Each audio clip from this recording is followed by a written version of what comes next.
Welcome to this week's episode of Humans in 5. I realize neither of us have had a beach vacation in some time, but don't you just love that feeling of getting some sand between your toes? Plus, it's such a neat feeling when you have the beach all to yourself and you can track your movements by looking back at the footprints you've left behind. So true. Though, to be fair, there are lots of other materials that, if we walked barefoot in them, would also hold a nice impression of our feet. These could include mud or some types of soil. One of the more unusual and interesting materials footprints can be left in is volcanic ash. Very true. When a volcano erupts, a whole bunch of material can come out, including volcanic ash. This can rain down on the area surrounding a volcano.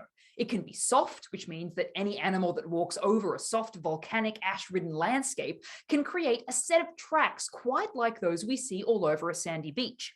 These tracks can harden over time, forming what's called a tuff. And sometimes we can find trackways left in these tuffs of former volcanic ash millions of years after organisms walked through the landscape. When these ancient tracks look like they might belong to humans or our close relatives, paleoanthropologists may study them to learn more about how our relatives walked in the distant past. For example, researchers have studied the Illiret footprints that are known from Kenya and date to 1.5 million years ago.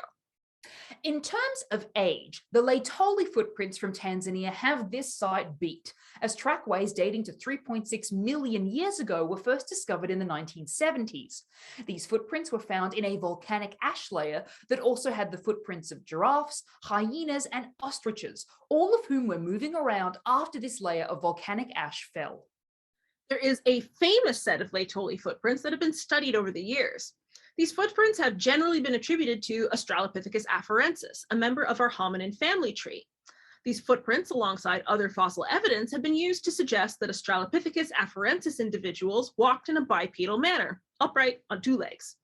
They do seem to suggest, with their relatively similar shapes and gait style to our own species, that bipedalism at 3.6 million years ago was pretty similar to what we see in Homo sapiens today.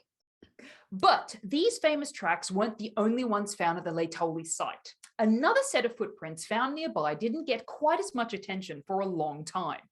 These footprints were a little different. They didn't look quite the same as the well-described set and look quite different from the footprints that you or I might leave on the beach today. Because of these differences, some scientists suggested that these footprints might have been made by a quite different animal, maybe something like a bear. In recent years, however, researchers came back to look at these footprints again and came up with some exciting work.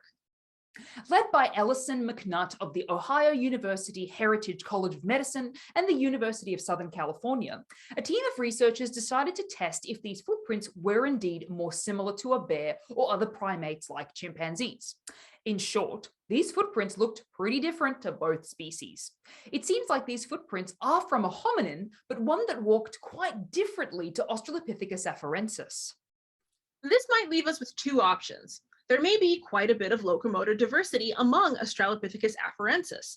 This means that not all members of the same species might have walked in a similar fashion. Another option is that a different hominin species might have been living in the same area as Australopithecus afarensis at the exact same time. There may not be locomotor diversity within one species, but rather multiple species inhabiting the same space.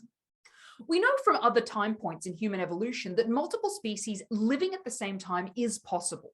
It's tricky to know which of these two scenarios is most likely, considering that our fossil record, or direct bony evidence of past species, isn't all that complete. Still, this new work may have us all thinking about our footprints and those of our fossil relatives in new ways for years to come. Thanks for watching, and we'll see you next time on Humans in 5. And don't forget to subscribe!